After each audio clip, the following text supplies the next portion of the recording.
Okay, so I'm here with Ginine Cappozi.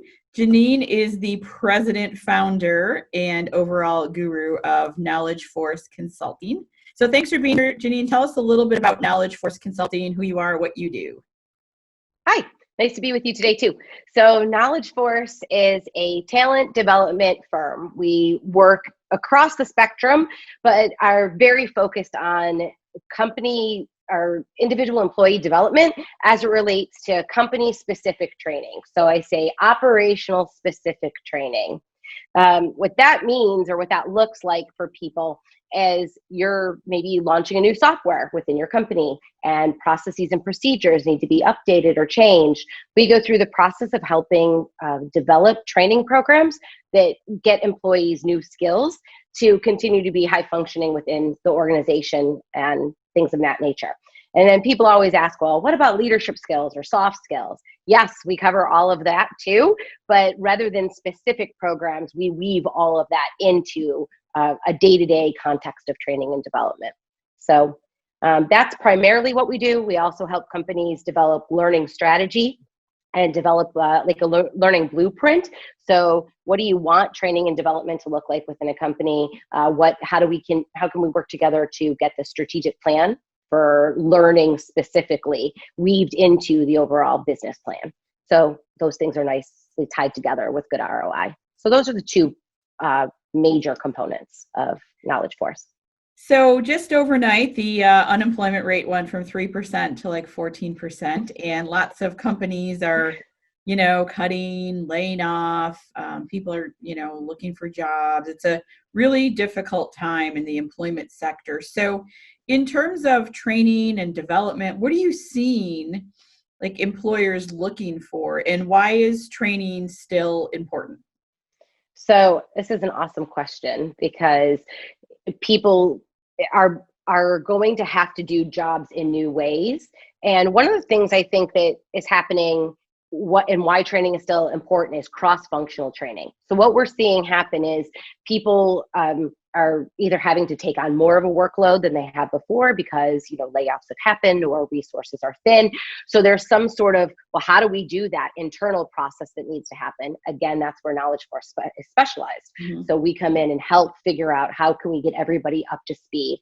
What do we look at and help you understand how to cross-train and work within different platforms so that the resources that you are able to retain are able to cover more of the demand within the business. So that's one thing that we've done and seen happening. The other, of course, is going towards virtual training. So a lot of this live programming that we've been doing for generations has been shifting towards online, but now we're at like warp speed of how do we do that and how do we do that quickly.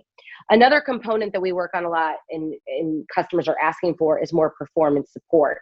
So as you are doing that cross training, what can an individual do in their role to record the steps or document their process so that it could be picked up by somebody else? So we're finding with COVID and everything that's happening, people who do get sick are out of the office way longer than traditionally, for vacations or normal sick time. So in that large gap that's happening, how do we close that as an organization? We need to be able to have these quick hits where it's not necessarily a retraining, but how can we get people up to speed to close those gaps for healthcare issues that we haven't had to expect? And then, of course, job sharing is happening as well. Great. So thematically, what that means is we are looking a lot more at operational training and how to cross-train the people that you're retaining. And then the other component, how do we do that remotely? And then as layoffs happen and some businesses are requiring people do have to come back on site, and for personal reasons some people aren't able to continue to do that work for whatever that might be. So there is new hiring that is happening, and so thinking about how do you onboard and get someone trained into a position when they're not actually at your job location every day or working remotely. And then this is a business's market for talent. We've been in a talent shortage for a long time.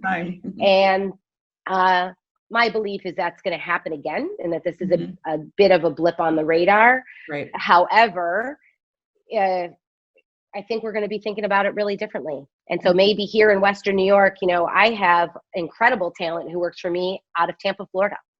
So it's opening your mindset, but being able to do that, then how are we going to train and work and interact, and then management skills. So I know it's a long answer, but there are so many avenues that training is hitting right now. And it is a mistake for companies to take their foot off that gas pedal, because it just sets you back further down the road. And I think that sometimes that's a miss. Yeah. Especially in this country, people think they can cut away. Oh, sorry. But people think that they can, it's a place that they can cut, right? Right. Sure. It's an expense, but you've got to stop thinking of training as this expense and start thinking of it as like maintenance cost. Yeah. You would never cut back on the maintenance and cleaning procedures right now in this environment. You got to have it. Well, training development's got to have too. Yeah, and it seems like the companies that are really forging through this storm have good SOPs, good training, and I see it in my law firm, and I see it with Highwire Women.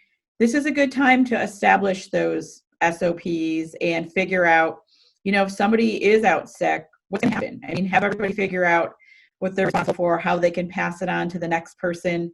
It's so easy now with video and documenting what you do on a daily basis. To me, that's an investment in making businesses stronger, keeping your talent longer. We're so tempted as business owners to say, okay, let's cut costs. But I always tell people, cut costs on the frivolous things, the water delivery, the shredding service. You can live without those things, but this is the time to make investments in people and your processes. Yes. For sure. Yeah. So, and your processes. You're right. Yeah, for sure. So what are your clients asking for now? Like, what's the big ask?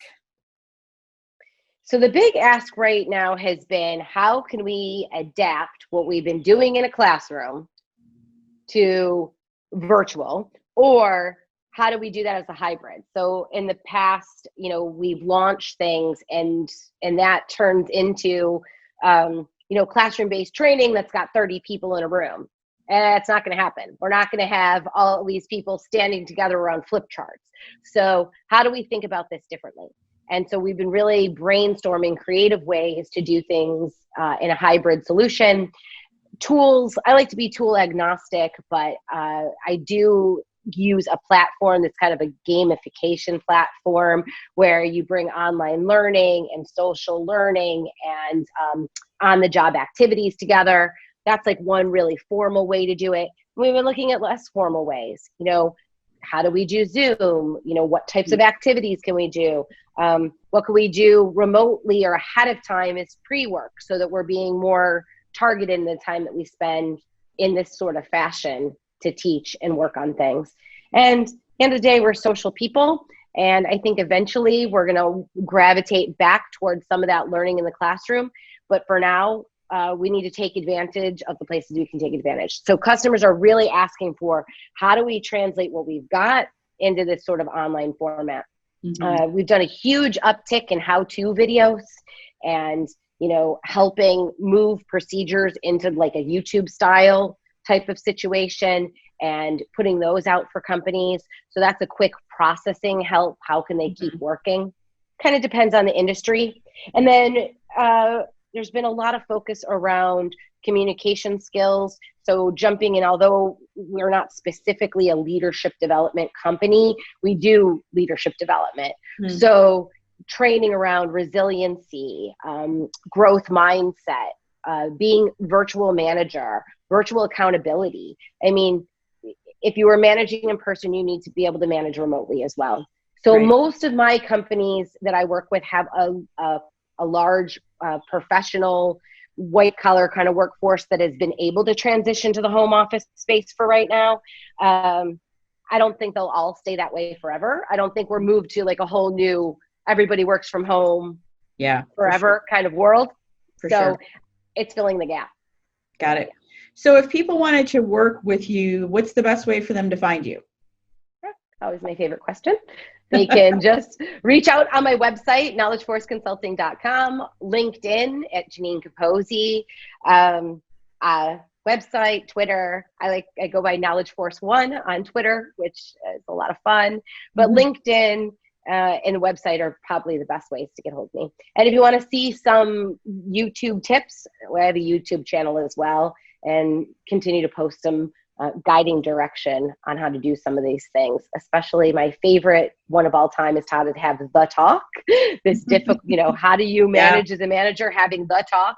And I think that that's something we need to be doing right now. Yeah, and you do a great job with videos and how-tos and really good stuff to watch to get familiar. So we have a lot of things in common, but one of our most favorite things to chat about is travel. You travel more than I do, which is a lot. So like, what are you doing this year? Like, where's your mind? Are you traveling? Are you not? Tell me about how you're surviving, because I'm itching. I know it's first world problems, but I am dying to get on a plane and go somewhere. But okay, so one of the things you and I both have in common as well is our love for Southwest Airlines. Yes. This is not a plug for Southwest, but Right. it's a plug for Southwest. Yes, I sure. love them. I'm on a plane with them multiple times a month. So I am missing my friends at Southwest Airlines. However, this is the first time I haven't traveled for 8 months since, I don't even know, since I was a kid. So it's a long time. So I have refused to give up airline tickets. I still have a trip to California planned. I'd like to go see my nephews. They're growing like weeds. So I'm still planning to do that here in 2020, even if that means quarantining when I get home. I will follow all rules and regulations, putting it out there. I'm just saying, if I can go, that's my plan. And for the place that I am missing the most is Egypt. And I have been to Egypt 3 times. I had planned to go this year again for my 4th. It will be the first big place I get to go to when the world gets back to a little bit of semi-normal. And I don't know, after that, we'll see. But right now, if I could just get to Luxor and the Nile in 2021, my heart would get filled up a little bit. So. Well, it's something, traveling people are like, why do you always have to travel? And for me, it's mental. It's something to look forward to. I enjoy planning. I enjoy when I'm there. I enjoy thinking about it afterwards. So for me, even though I'm not sure what's going to happen, we have a Disney trip planned, of course, later this year. And I just need that mentally. To not have anything booked it's depressing to me. So I'm looking forward to it. I'm hopeful to be back on Southwest as quickly as you. So thanks for being with us today. And everyone, check out Knowledge Force Consulting. Ginine does a great job and has a lot of great insights on videos. So be sure to check it out. Thanks a lot, Rosanna. Have a great day. You too.